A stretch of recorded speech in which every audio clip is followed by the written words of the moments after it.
Yeah. Faith over fear. So this is all about Paul is starting. So he's been in Caesarea for a couple of years, and now this is his journey. He's finally going to Rome. So he had the hearings with Festus and Felix, and then we looked at the hearing with Agrippa last time, and they said, well, we could set him free, except he's appealed to Rome, which is his right as a Roman citizen. So Rome is up here, and so he's got to get from here to here, and we're going to learn what time of year it is. It's actually October. And has anyone seen the movie The Perfect Storm? The movie? It's these fishermen in Massachusetts, and the guy is down on his luck. He hasn't caught much, and he wants to go get one big score because for the winter and tide him over and all that. And so they decide to go out. What time of year? October. You don't go, you can, but it's very dangerous because the weather's changing and the winds and all that. So what is going to happen here is almost like this, what happened in The Perfect Storm. They have this northeast cold front moving down, and it turns into it's basically a cold weather hurricane. And we're going to find that's what hits Paul here. So, so it's a long way. It's 500 miles from here to here. So we're looking at over 1,000 miles. So was he released from prison? He was in custody. We'll see that here. He was in custody, and they start out by taking basically what I would call a puddle jumper.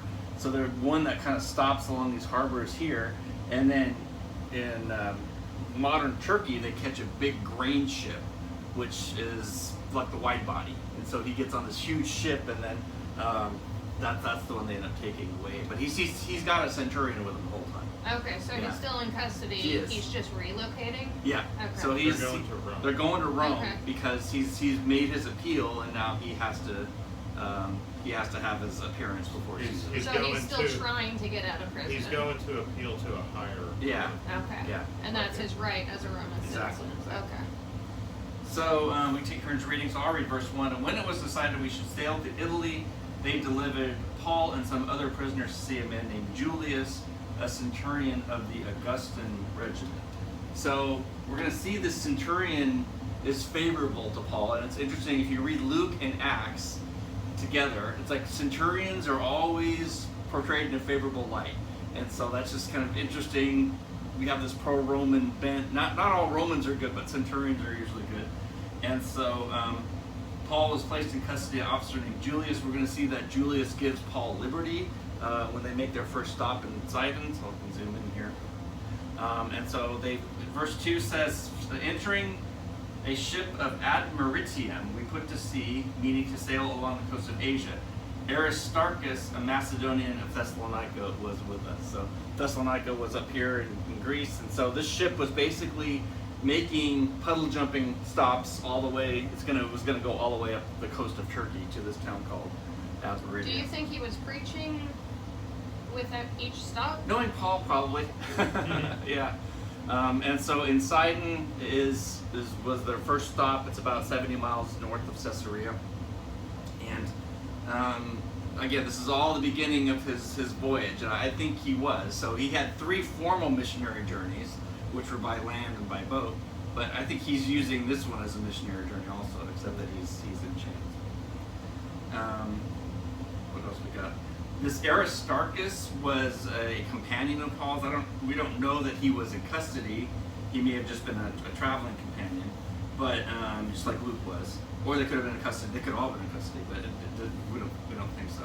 Aristarchus was in Ephesus at the riot in chapter 19, and then he's mentioned a couple of times in Paul's letters. So it's like he's probably one of Paul's best friends that we've never heard of. Okay? We know Timothy and we know Titus because they have books named after him, but Aristarchus was another one who was constantly with Paul and constantly encouraging him. So just imagine if you're the power of 2 or more gathered, right? If you're in chains or in not a good situation, you want to have a good friend there with you too.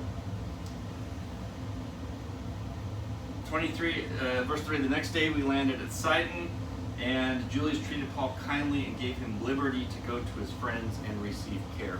So these weren't passenger ships. There was no restaurant deck. They had to get their own things to sleep in. They had to have their own clothes. They had to have their own food. And so Paul had probably knew people in all of these cities, but in Sidon, we're told specifically, he was given liberty to go meet with his friends and be encouraged with them. So this, again, the centurion was very much favorably disposed towards Paul. God, and then so Cody's note here at the bottom of page 1. God has the ability to bless you even in chains and on rough journey through the storm. God has done this before blessing Joseph in prison. So,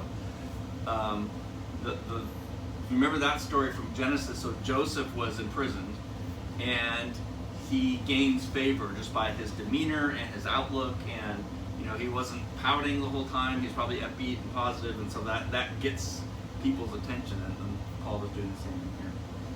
Someone want to read 4 and 5? When we had put to sea from there, we sailed under the shelter of Cyprus because the winds were contrary.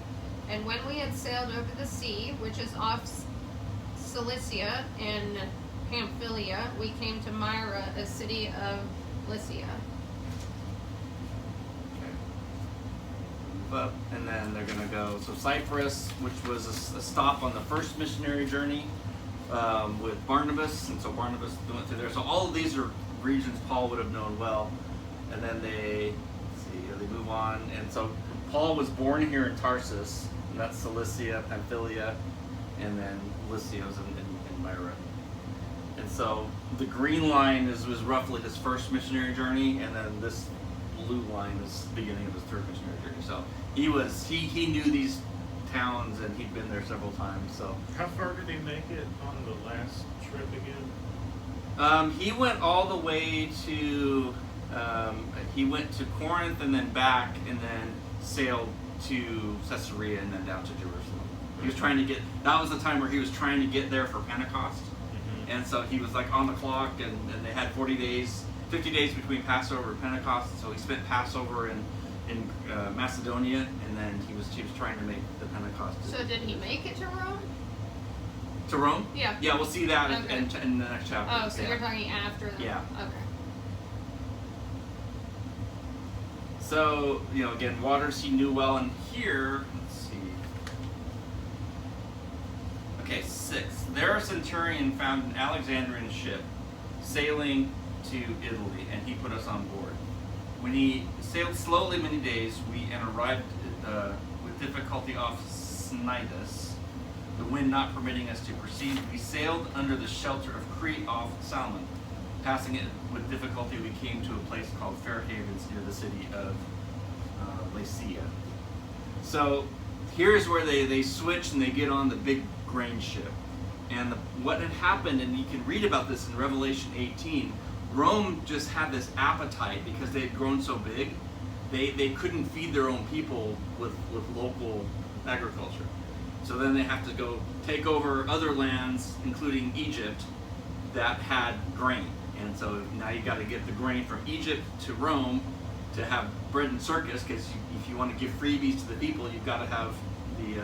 And I just thought of the parallels with us in China or exactly. wherever cheap stuff, right? Like, bring it on. We're gonna consume everything. And there's a list of goods in Revelation 18 that talks about the merchants of the sea, and they had all this cargo, but yet Rome was burning and no one to buy their cargoes. They were all sad. So I thought I see that kind of parallel here. We're gonna eat ourselves figuratively to death the way the Roman Empire did. They just got so big that they greedy too. Yeah, exactly. Super greedy. Figuratively and literally. So we're gonna see later that this ship, its primary purpose was to carry grain, and a lot of it. And it also had room for 276 passengers. Oh, wow. So that's the size of an Airbus, or I wish Dylan were here, he could tell us. A 787, one of the big planes that seats about 250 to 300. Hey, how are you? Okay. Come on in. Yes, sir. Hey, what's up? Hey, this one. Actually, can you grab? That was my copy. There's Oh, one I'm there. sorry. Yeah. I'll be flying blind. Thanks. So, I mean, I don't know how many hundreds of boxcars, I'm going good. the equivalent of these huge ships, but it was just massive, right? Yeah. And so this is this is the kind of ship that can sail in open waters, whereas the smaller, local ships couldn't. So again, I'm using the parallel between a puddle jumper, a commuter plane, and a big, Sure. transcontinental plane. So then they go from here, and then so now they've hit winds, but now they're going into this open space between Greece and Turkey, where you're going to start getting some weather. And so they're going okay, and they hit the island of Crete, and they want to hit this town called Fair Havens. And Fair Havens it's a harbor, but the problem is it was open to the elements. So a big ship maybe it wasn't a deep water harbor anyway. They believe it wasn't a good place to winter, even though Paul's going to say, in verse 9, now when much time had been spent and sailing was now dangerous because the fast was already over, Paul advised them, saying, men, I perceive that this voyage will end with disaster and much loss, not only of the cargo and ship, but also our lives. Nevertheless, the centurion was more persuaded by the helmsman and the owner of the ship than the things spoken of by Paul. So they're going to try and make it to this harbor here in Phoenix, which is a little bit better. But so he mentions the fast, and there's really only one day on the calendar where they fast, and that's Yom Kippur, and that's September and October. And so that tells us what time of year it is. And so Luke kind of drops that in. And based on ancient records, after November 11th, no one sailed. It was just too dangerous, just too much, the winter weather. So November 11th to March 5th, no sailing happened, which presents a problem if you're Rome, because everyone needs to eat through the winter. And so how do you do it? So they started, paying. They started guaranteeing people's ships against damage and insurance and all that. These middle areas between mid-September and mid-November, and then also mid-March to almost May, you could, but it was risky. And so that's this time that they're in now. They're in this risky, you might make it, you might not, because this is the time where these big storms come up. And again, this movie, The Perfect Storm, where we're going to try and make it through the storm, and they end up, it ends up not going well. But it's that time of year where in the northern hemisphere weather's changing and things are getting colder and all that. So it's interesting that Luke mentions the fast, which tells us it's October. And they think in AD 59, they think it was October 5th. And so it said actually some time had passed. So they're already well into maybe even November, but definitely late October. So the odds are, getting more grim here.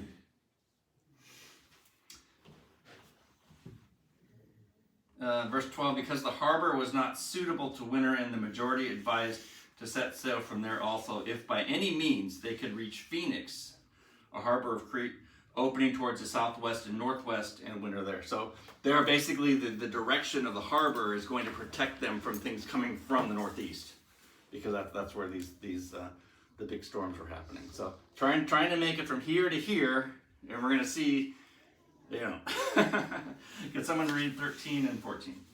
When the south wind blew softly, according that they had obtained a desire, putting out to sea, they spoiled close to Crete, but not long afternoon after a tempestuous headwind arose called Ephraim. Yeah, or Euroclydon or Eurokilo. It's a combination Latin word and Greek word put together that basically means north and east. And so some of your Bibles may even say a nor'easter or northeast wind. And it's kind of funny because as I read that, I'm like researching this term, and it's like, well, I could only find nor'easter referenced east, Canada, Maine. It referenced those kind of storms. it never referenced anything in the Mediterranean. I'm like, isn't that just like us, to put us right in the middle? You know, we make the Bible about us. This is a tangential point, but you know, we say it's a nor'easter, and well, that's just a term that we're familiar with, and so the translators do that to help us out. But I think it's just kind of curious. But anyway, this violent wind. So so they start out and they think they're okay, right? Hey, the winds are with us. I'm sure they prayed to their gods. The gods must be with us. Even though Paul has warned them, we need to stay here. They didn't listen because they looked around and they prayed to their gods, and the first 2 days went okay.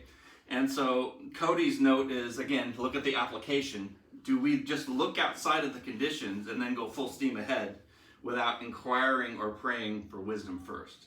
And I think, yep, guilty.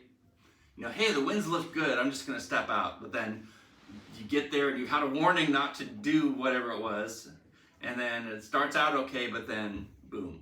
I think sin is often like that.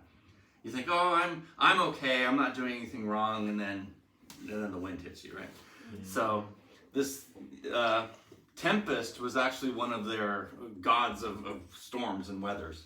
So that's where we get this term tempest or tempestuous, because they considered the storms to be divinely inspired, which is interesting because we happen to know a God who controls the storms, right?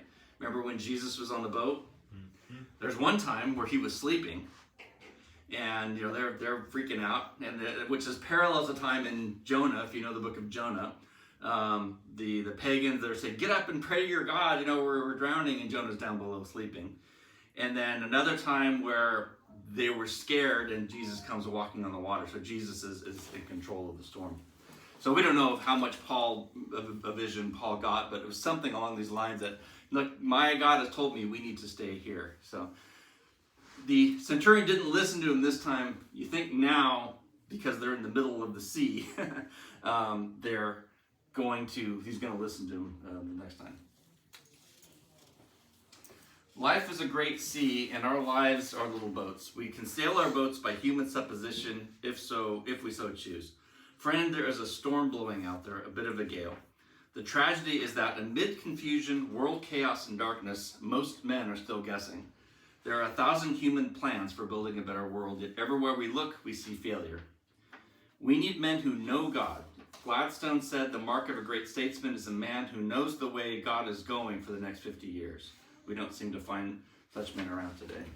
So Paul is trying to be the voice of calm, the voice of wisdom, and you know they don't listen to him, and they end up getting in trouble. Again, the top of page 3, this Euroclydon, you hear the word Europe in there for kind of northern areas, and so winter, we talked about that. It's basically it does mean northeast. So it's a storm that happens in the fall that you have cold air, warm air still coming from the north, and it's meeting a cold front, and then this just creates this hurricane-like effect, except hurricanes are tropical because they have warm air. This is basically a cold air hurricane that's hit them. So it's going to be a rough for the next few days. So instead of going this short distance, they end up getting pushed out to open water. So I'm going to read... so he starts, whatever the biblical illustrator, I think they came up with 7 things. So the first 3 here, if the world will listen to the words of God's children, warning of the nearness of danger, many an injury and loss, and even worse, would be avoided. If there is loss, it will only be financial and temporal, comparatively insignificant to the one who commit themselves fully to God's keeping. So we may lose everything, but we keep our lives if they have listened to Paul. If we as Christians lose anything in the storms of this world, it can be, at worst, be nothing more than the loss of the ship in which we sail, the body in which we dwell. Our souls will be saved into God's presence. So lessons that we're picking up as we go through this chapter. So I'm going to read 27:15 through 19. So when the ship was caught and could not head into the wind, we let her drive. And running under the shelter of an island called Clauda, we secured the skiff with difficulty. When they had taken it on board, they used cables to underrig undergird the ship, and fearing lest they should run aground on the citrus sands, they struck sail and so were driven. And because we were exceedingly tempest-tossed, the next day they lightened the ship. On the third day we threw the ship's tackle overboard with our hands. So things are getting tense now. So this skiff is going to be this. It keeps popping up, and Luke is just a storyteller. And so you're going, okay, why do we keep coming back to this? Later, we're going to see how it comes back. This was if you've seen like a landing boat, I think that's what this is. So when they didn't have a deep water harbor, they would have to anchor away from the shore. They would get in a smaller boat and then row in. What they would do is we have lifeboats attached to ships today, but back then they would have to tow it behind. And so you're towing this thing, maybe you have some cargo in it, but in a storm, your big ship's getting tossed. Well, what's happening to your little boat, right? It's filling with water and sinking, and it's controlling the big ship hard. So they have to get out there and probably while the storm is going on, they're bringing this ship in. What I saw with this undergirding, it wasn't. I'm not a sailor, so these are not concepts I'm familiar with. So I'm just kind of sharing what I found. The wheat and the grain would have been in bags, and we don't know how much. I'm sure they secured them a little bit, but in a storm where your ship is pitching and rolling, those bags maybe came loose. And then every time the ship goes like this, well, all the weight of that grain is smashing against the one side, and then back the other way, it's smashing against this side. So they think that over time, remember, it's all made of wood, right? So the wood was weakening, and this undergirding was trying to give it some support. And so they would tie the ropes. I don't know how they got them under the boat. It was a big boat, so big ship. So they get them under, and then they winch them tight, and so that gives the sides of the ship more stability. Learned a lot about seafaring in this chapter. Yeah. Mm-hmm. Old school Yeah. seafaring. And so this Gulf of Sirtis is down here. This is Libya today, and apparently this is notoriously shallow water. So you're a ways from the shoreline, but yet you've got shallow water. And so the thought is they dropped the main anchor, just can kind of let it drag, and then it would hit the shallow water before the boat would. So basically, they're at the mercy of the wind right now. All right, if we are ever so much adrift, God can still find us. So this is interesting. He'll find. Paul doesn't know where he is. He's in the middle of the ocean, but God knows where Paul is because God speaks to him. And so, again, an application for us, when we're in the midst, we feel like we're just drifting, God has his eyes on us. That's a great thought. Paul, God's angel knows where to find him. Number 5, if God has promised that we shall in body stand before Caesar, we need not fear the blows of the tempest. We are immortal until that promise of God is fulfilled. So Paul had a confidence because way back, Jesus said, you're going to be my witness in Rome before Caesar.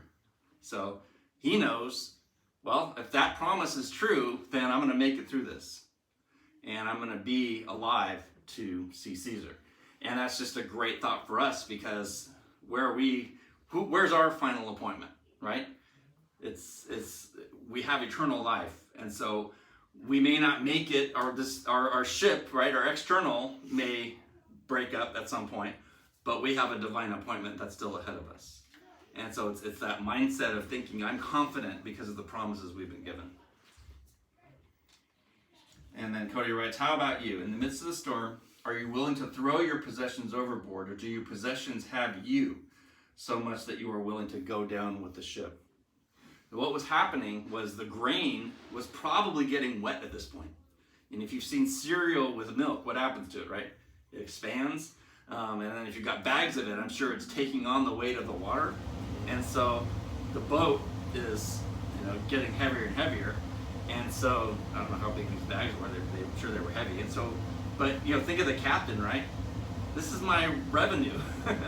I'm supposed to deliver this to Rome and get paid. And yet now, because of circumstances, we've got to throw our cargo overboard. And there's a similar scene in Perfect Storm where the captain, down on his luck captain, finally gets this large and they're fishing for swordfish. They finally get their cargo full of swordfish, but yet now the center of the storm is between them and where they need to be.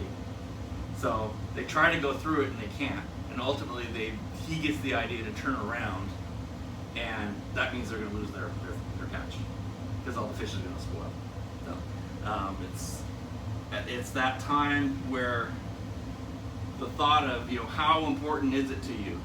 You're hanging on to your life is more important than keeping the grain.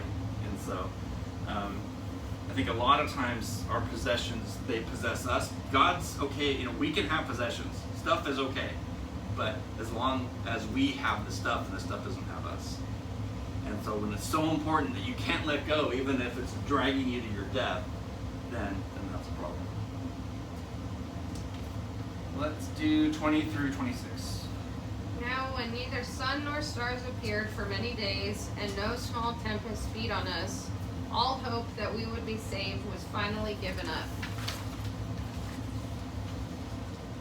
But after long abstinence from food, then Paul stood in the midst of them and said, Men, you should have listened to me and not have sailed from Crete and incurred this disaster and loss. And now I urge you to take heart, for there will be no loss of life among you, but only of the ship. For there stood by me this night an angel of the God to whom I belong and whom I serve, saying, Do not be afraid, Paul. You must be brought before Caesar, and indeed God has granted you all those who sail with you. Therefore take heart, men, for I believe God that it will be just as it had told me. However, we must run aground on a certain island. So, can you imagine no sun, no stars? It was just, they probably knew when it was daylight, but losing track of time, that disorientation that comes, you don't even know which direction, because they navigated by, okay, there's the sun, so there's the stars, that's where I'm headed. So they probably were so disoriented. In a small area, fear is just so contagious, right? Can you imagine the fear that must have been running through that? Yeah. Because they're adrift, and it's what we're on, coming up on day 14, and we last left off at day 3, so it's 8, 9, 10 days of just being adrift. And so how scary that would have been. And they're helpless, right? They're at the mercy of their gods. Well, who steps up then and says, no, my God, the God to whom I belong and whom I serve, saying, don't be afraid, Paul. And so Paul, and it's interesting because we'll see in 2 Corinthians, which has already been written before he's doing this, he said, I was shipwrecked 3 times.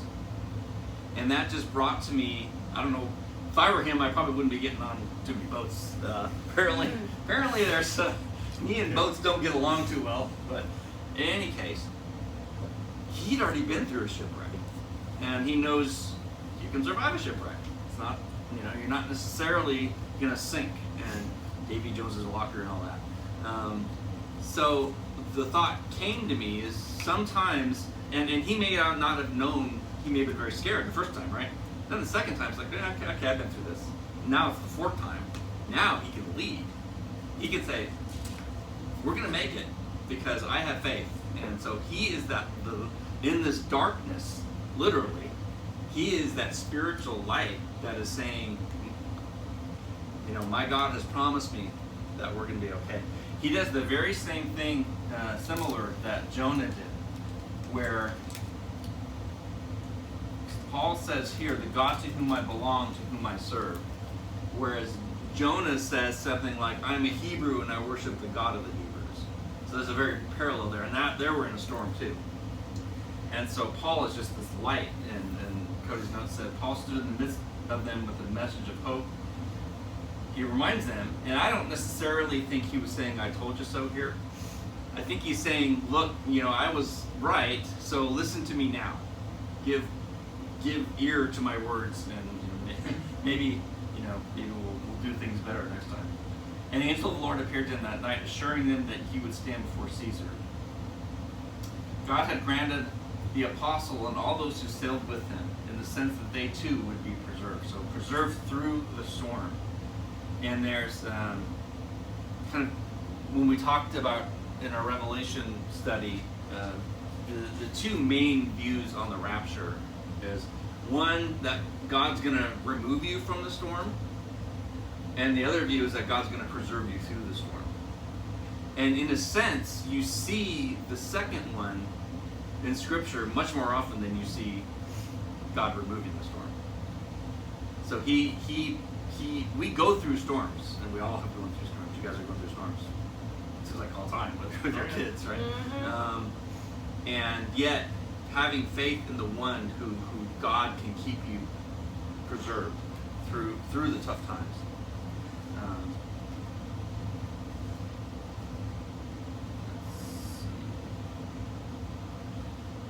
A.W. Tozer writes, when the south wind blew softly, the ship that carried Paul sailed smoothly enough, and no one on board knew who Paul was or how much strength of character lay hidden behind that plain exterior. But when the tempest burst upon them, his greatness was soon the talk of everyone on the ship. The apostle, though himself a prisoner, quite literally took command of the vessel, made decisions, and issued orders that meant life or death. And I think the crisis brought to a head something in Paul that had not been even clear to even him. Beautiful theory was quickly crystallized into hard fact when the tempest struck. So Paul, it's sort of like, when the chips are down, that's when you find out how strong someone is.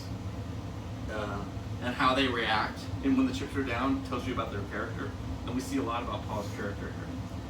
Number 6, if there's a praying Paul on board, the fact may be worth even more to the ship's crew than the labor at their pumps.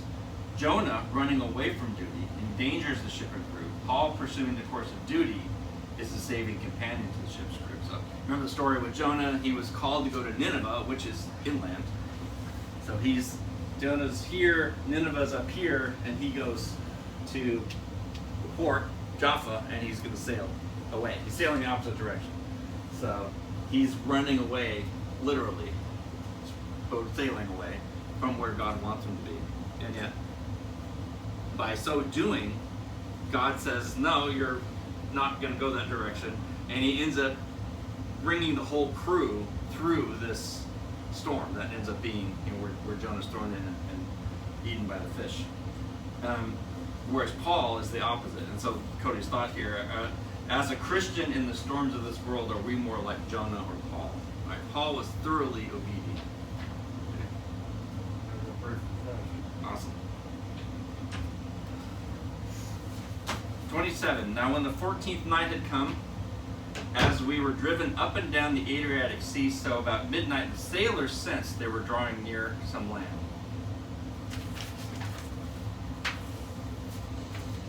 And then they took soundings and found it to be 20 fathoms. When they had gone a little further, they took soundings again and found it to be 15 fathoms.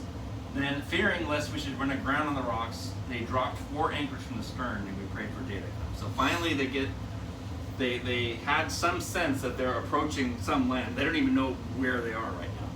They could be down here for all they know. What does it mean by sounding?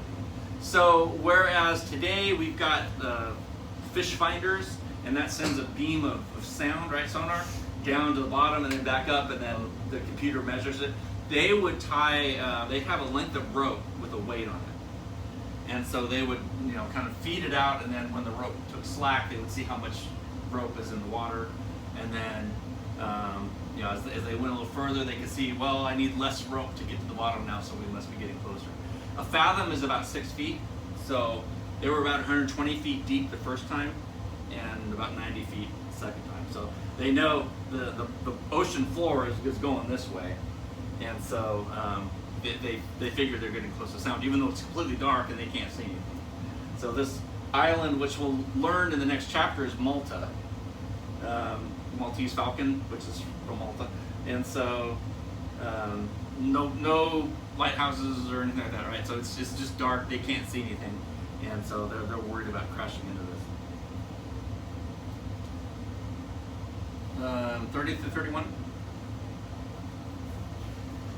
And as the sailors were seeking to escape from the ship, when they let down the skiff into the sea under pretense of putting out anchors from the prow, Paul said to the centurion and the soldiers, "Unless these men stay in the ship, you cannot be saved." So prow is front, and so they would keep anchors, smaller anchors, not the main anchor, but they put out smaller anchors to keep the ship stable and from moving. So the skiff shows up again, right? It's like, okay, so now these guys are being a little sneaky, and they want to get the skiff in the water because they want to roll away because they think the boat's gonna break up. So they're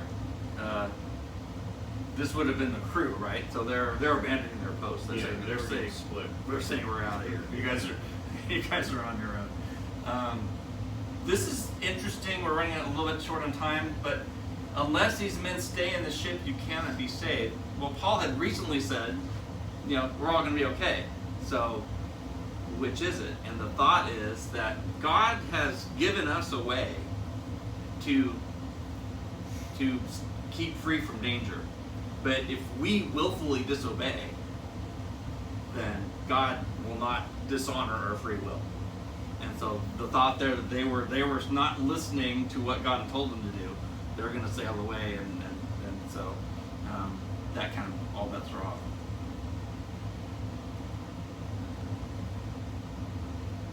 This reminded Cody of Luke 17:33. Whoever tries to make his life more secure will lose it. This is the CSB translation.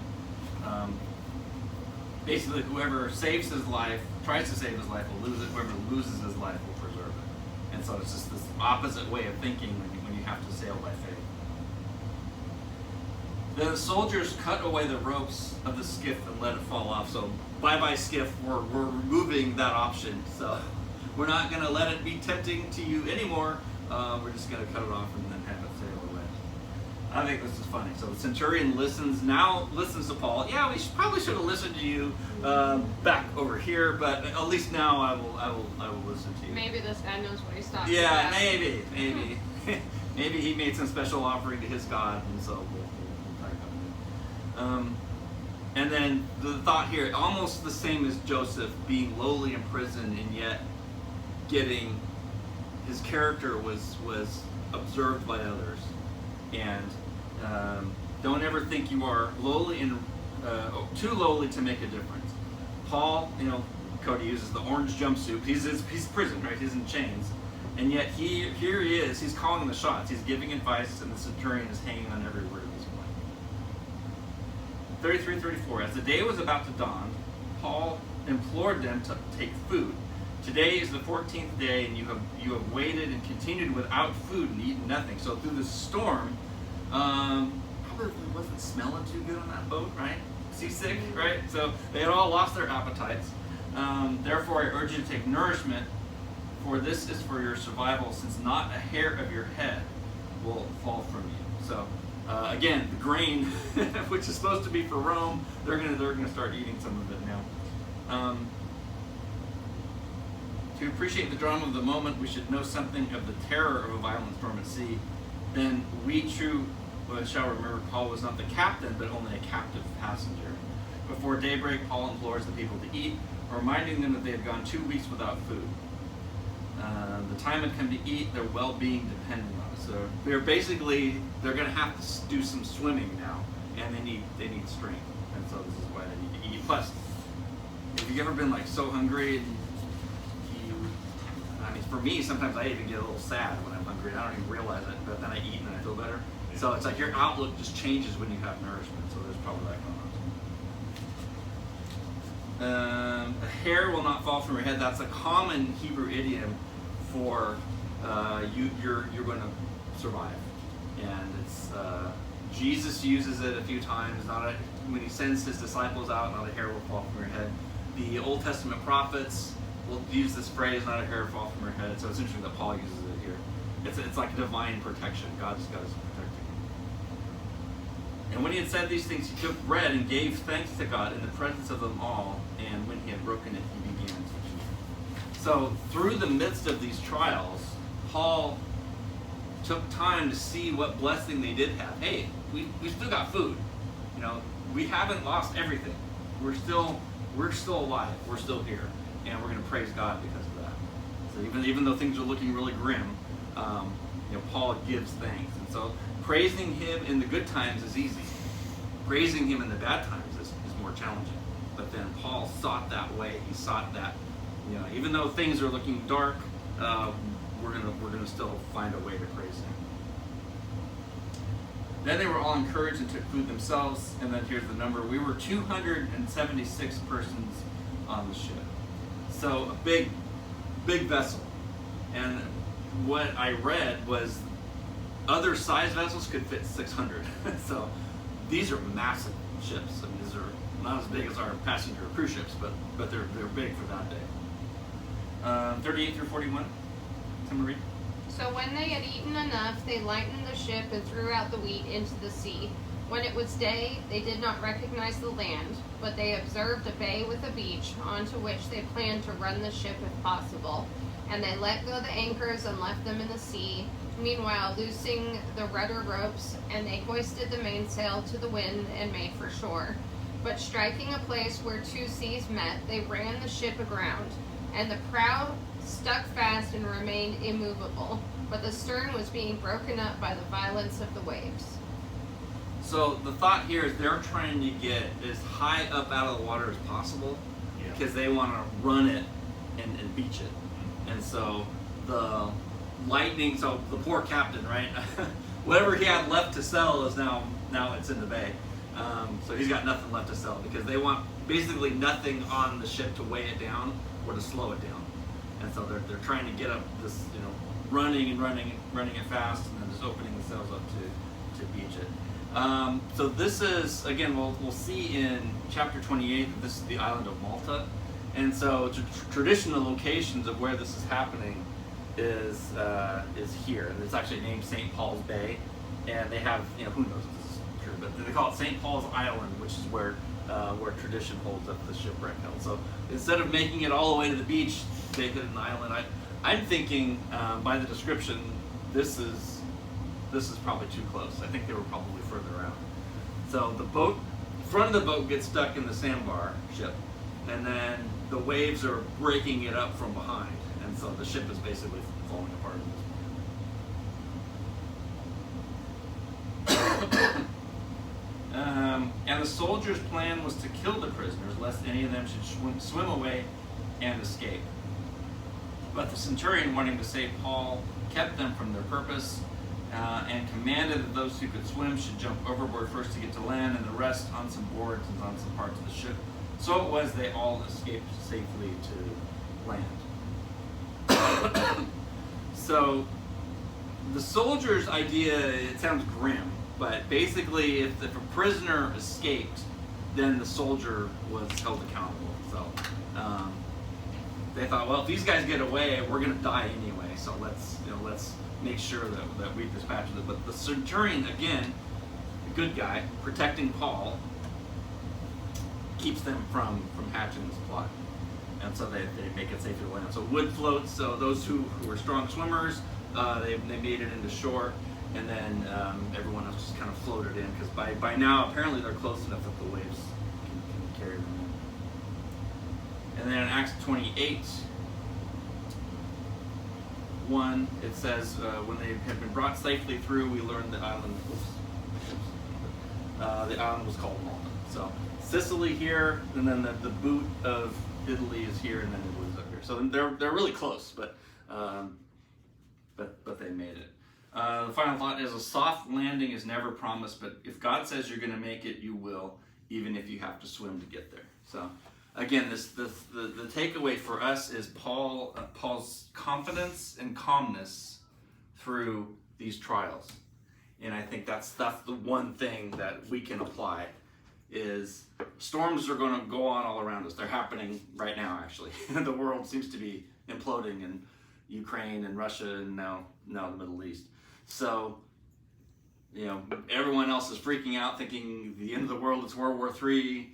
But, we can say, well, our God's in control, and we don't know what's going to happen, but, our confidence is in Him. So, any thoughts on this? Pretty fascinating. Yeah. I love the detail that Luke was, he didn't just say, we got to, we had a shipwreck, and no, we have painstaking, every day, almost a day by day account of their trials, and so I think that's fascinating. Yeah, it really is. So you have something Tuesday? Yes, I have my nerve ablation Tuesday. Praying for that. Mm-hmm. Yes, please. Just success. I Yeah. just need success with it. Yep. Yeah, it'll make a big difference. Yeah. Rudy, how you doing? Doing pretty good. Good week? Yes, sir. Awesome. Yeah. When do you guys want to pray us out? Sure. Heavenly Father,